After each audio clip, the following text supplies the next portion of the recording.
Maame Susana eye oba panyin a wadi mfie aduowotwe enum 85 years a ofiri asonta a ewo sahwi. Maame echirimu a ne kunu ene ne ba bema baakwa wo no wiase ene na asew ba enya akwanhia amasebi omunyina afrimu. Enti samra ye kasen one ne nana a wo mfie be du baako ena ete. Maame ko asori e Methodist na wo chirimu a ane yade bi abeto no kwan so enti amani hu ade papa eno ena ama no entimi enko asori biem. Maame are hosem ne se dakro anopa wo sori ye se wo fa kwan na wo koba ye no ena wo hu se sebi edan a woni nikuna waka baabi eye no dan fa adwiri agu adwuma maame ye eyekua adwuma nanso aniyade yi sambeka no ho no wontimi enyekua adwuma yi biem. Maame chirimu a wokoba ye na wo hu se ne dan adwiri agu no na woni ahoden a wobetimi di asiesie dan ni biem. Enti ne wo ye ne se sebi curtains a mu ha ena wode asa dan no baabi a adwiri agu no ena woda dan nim na arehosem ne se nsuo to a anopa bia gye se maame yi ne nyoma nyina na wakwa akosi na sempo se nye nsuo kra na beto a maame chirimu a woda hɔ anadwo a emmoa etimi twene curtains no mpo de to fam na wo mo awura dan mu hɔ no akwakoye arehosem otirimu a anadwo bu ha woda hɔ a wotimi sesabi enkraman ne emponche etimi toa no wo dan mu hɔ no ama na akwakoye arehosem ade ama oba panyin a wadi mfie aduowotwe enum 85 years maame chirimu a sebi asase a wo so na eye ne dia nti senke etimi boa no mpo ena wotimi ya single room bi a ka wone ne nana yi a wo ne nchen a wono sususo ne mu no ebetimi ada ama won anya won ahoto kakra na sempo dachi bi se woni honom a ne nana ayi a ono so na wofuo afiri mu no ankwankoye mobo me maame yisu frɛ ye mmoa asetrema ye den e de ama no na ne nhye da hu ade wono enso so ena ehwe eye ne nana a wodi mfie beye dubaako yi ne kunu ene ne ba bema baako a sebi anka ombekɔ ede bibia ba fie no akonya akwanhia ama won nyina afiri mu momaya mo a me maame Susana na wono nso so anigi kakra emma na ababom obetimi do kakra afa eye mo ba mo ni numbers ya de gu screen asi na mi se kakra be yi no enkokwa nyankopon hyaw se wo yibi na wode aboa interview a we se wani gi ho a bo modern aso beko YouTube no search for Bonesman TV like it subscribe it subscribe na so a adoma keto be ba nchen na waboso na select all na ade bia de betu bia no wonsa atimi akabi bo modern aso be sanso a share saa enso so na wonim obi a wati bia bi mu a sebi ohia emmoa obetimi afre numbers ya uhu ewo screen no so ana obetimi ede nipa no tebia no afa WhatsApp ewo numbers ya uhu ewo screen no so nyankopon hira o se wo boa na ye de yensa aka obi a ohia mmoa ara bu amamu nyina tebi so amehre se obofole yan ewo yen social media platforms nyina ene ya chinchin yenkuro ni yenkuro chinchin no abusia ene da bpm ewo eye sahwi asonta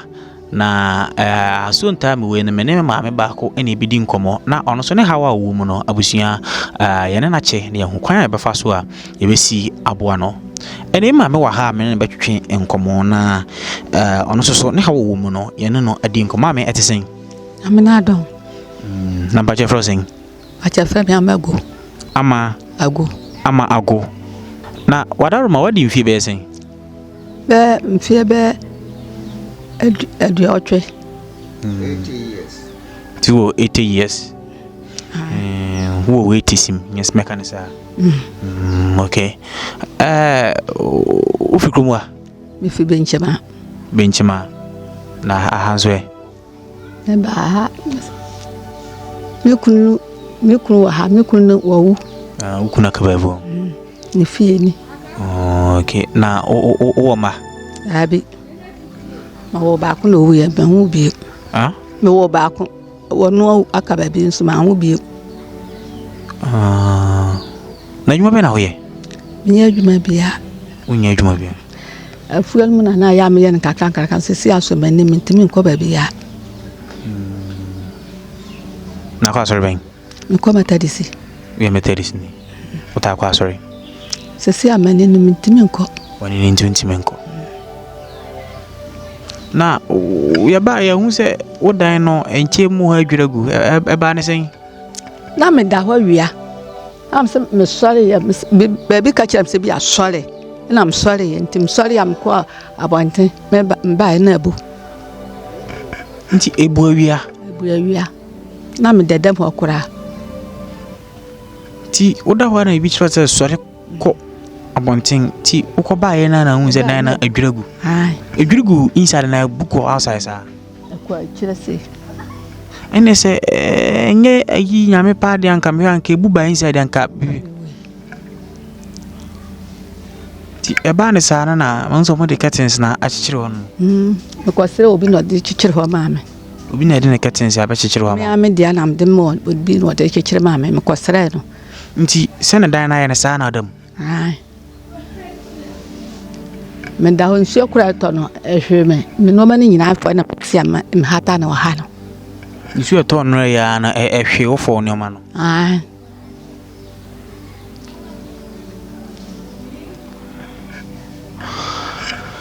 Ausia mama makwa ba biem emfamra Bonsman TV na interview nyina no ene se me mami mami ago na wonfie adiwotwem na netia ne se sabi ose oda honom dan ana se atapade ane kundigya ne na netedan na odamu na bibi ka se onsori pie ba na kese ne dan ne mu enchen nyina dwiragu ama chiza kwa rahosem na rahosem be wom nyina akra ne se sabi dan na dwiragu no ahodi ni wonti no curtains ena omoda chire dan na fa kakra ya mehwe a nsuo etonra hwe fune foma ya nsuo etoye na nsuo etoye nyina no ebun odem ho nti kese dan no fa adwiragu ena ede curtains ena akata ehonom na curtains ye kata dan ho a wa hwa nti mepese ye beko dan nim na yehu sene dan no musitie nti mame ma yan sorry nko ho na afidie yehu sene dan no musitie wa wadaroma nti yanko ana hana adwiragu ena ochirima nsuo to a because sene dan we yasia ye curtains na yedi ache dan na se nsuo to kese na se eboba ni se ya abusia amise areho ye pa nti se ohwe dan mu a sili kuku ayibi na yedi sili yi ena ahanum so na oda no ena mehwe adwiragu yi nti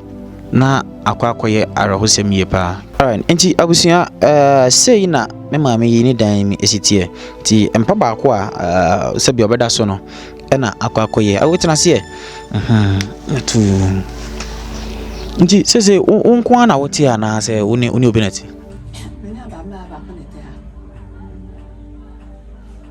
se woni ne ha woni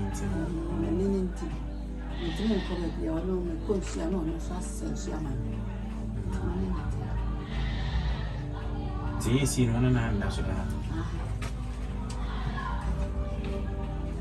na se ye bo wonya dan a no be wo abenya ba bi anke be yasi dan na usami amka no mkuru no mo no ha nye mkuru na ho nso de mo asase wo ho okay nji abusia sene wusi hu no me maame ago ne dan na hu no wo abrofudin wo Susana Amwako Sadina na mepe nti abusia me maame Susana batan ya wonfie adiowatwe enum 85 years na sabi ahana na oni ne kunite na ne kunu ka baabi omo baba ako ama ne ba no aka baabi ama sisi akoka maame enko anete na re akusem nyina ne se ohwese ne dan yi asia ya na dan na odam na awiakete wose woda ha na wosori pieye eko eye ni neighbor honom no na ni ba na wose na kese dan no adwiri akwabonten di hwe ba bia dan adwiri ye na se edwiri ba inside ya na nka enya ade se nka bete asempa nti abujan wadaro ma se ne da ye no enye ne first time asebi ye beka se ye besi dan ama obi na ebisa ye besere mo se mama ye mo a me maame Susana Amwako na ono nso so no ontimi enya ba bi papa emfa neti ento entwaye nkankan ene mra yewumi eye nsu tobre na en anopa ye ba ye na ye hu se o si nioma na ke se nsuo atɔ abɔ no na wo san so esi nioma enti abusua madaroma de tum nyina manim se mo bia mo kakra bia metimi de aboa bia no na mo aboa na yatimi de aboa maame okometadis nso so o se nani ba ye no wontimi ankɔ asɔre biem efise o ani ade so kakra ewo honom nti no na amana ntimi anto asɔre nso no nti madaroma abusua mama yemmoa yeme maame Susana na ono nso so no onya babi emfa ne tinto dwumadie ye frɛ no ahintasem nti maame ya behwe na yesomo bi ebetim bia no na ye de aboa wai ate oda no abompaye se nyame so beka manfo akoma na onso so no wanya babi papa du tiato ate na bompaye amen ti nyasi bia no mfanya reho wai ami se ohwe se ne dan no so asia ya ahana pai na ahaso pai ntino aha menim se nchi bia no se ne haya sia yi no because achiaba adan na chinie ti ahanom na abu no bra nti abusunya hwema ahanom ana abu no nti se ni bugu ye ti hwe ahanyina bugu ne ha ana amise ahana ye de ketense so ayeden asen no na oda na sensu ebokese a nim say definitely ebeko eyedan nim ti abusunya nyakopon hiro bibia se ososo asemi beka makoma na wode aboa memame ti mam yenko inside na yenko wie ti abusunya mede dwumade ni nyina esi ahanom nyakopon hiro na onka ho makram nyina meni se mrepam ne beba na ye ne gisem na ye de ba makram nyina bye bye.